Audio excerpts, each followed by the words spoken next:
The Sicilian coast glows under a dying sun, waves licking the rocks, wind cutting through marble villas that have seen too much blood. This is the world of Massimo Torricelli, heir to a criminal empire that stretches across oceans, built on loyalty, money, and violence. For most men, that kind of power would be enough. For Massimo, it's a curse. 5 years earlier, his life was shattered in an instant. A business deal turned into an ambush. His father shot before his eyes, the sound of the gunfire echoing into his bones. As his father died in his arms, Massimo says something that would haunt him forever. A woman, standing on a distant pier, her face serene, her hair caught in the wind. She was there for only a heartbeat, but the image burned itself into his memory. From that day on, she became his ghost, his obsession, his dream. That woman was Laura Beale, a marketing executive from Warsaw, smart, confident, and beautiful, but tired. Her life from the outside looks perfect, a stable job, a handsome boyfriend, a beautiful apartment. But behind the glass smiles and busy calendar, something in her heart has gone quiet. Her relationship is fading, her spark dimming, and she feels trapped in a life that no longer feels like her own. Her birthday trip to Sicily was supposed to be an escape, a chance to breathe, to remember who she is. But fate, or something darker, had other plans. While walking through the old streets of Palermo, she feels a presence, eyes watching her, a shadow following her steps. It's subtle at first, just glances across crowded squares, moments that vanish when she turns her head. And then one evening, everything changes.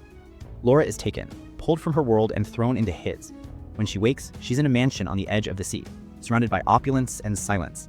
The man standing before her is the same one from her nightmares and her dreams, Massimo Torricelli. He tells her she is safe, that she will not be harmed, but she will not be free either. He explains what she cannot understand, that for 5 years, he has searched for her, the woman he saw in that single fleeting moment. And now that he has found her, he will not let her go. He gives her a year, 365 days to fall in love with him. At first, her reaction is what anyone's would be: anger, disbelief, defiance. But life in Massimo's world is strange. It's both terrifying and intoxicating. He gives her everything: freedom within the cage, luxury within captivity. He shows her the kind of life only power can buy. Private jets, moonlit dinners on yachts, rooms filled with art and perfume.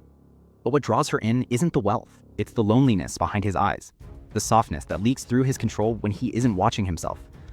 Days turn to weeks, and the tension between them becomes something living, breathing. She pushes, he pulls. She tests the limits of his restraint. Every glance, every touch feels like a war between hate and desire.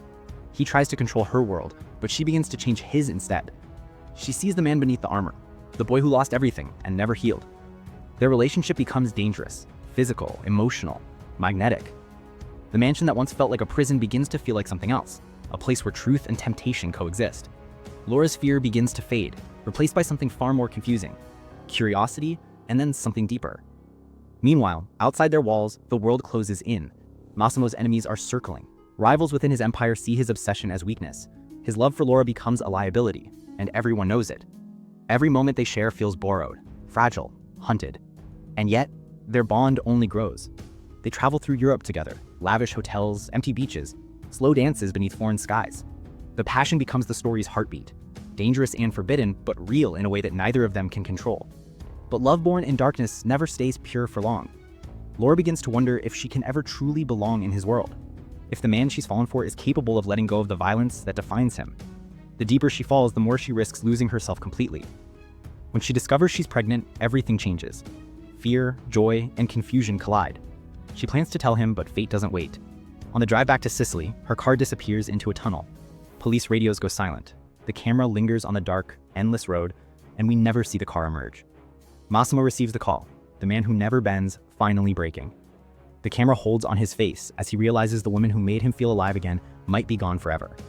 The music swells, the light fades, and the story ends in silence. 365 Days isn't a traditional romance. It's a fantasy dressed in danger, a story about control disguised as love, and love born out of chaos.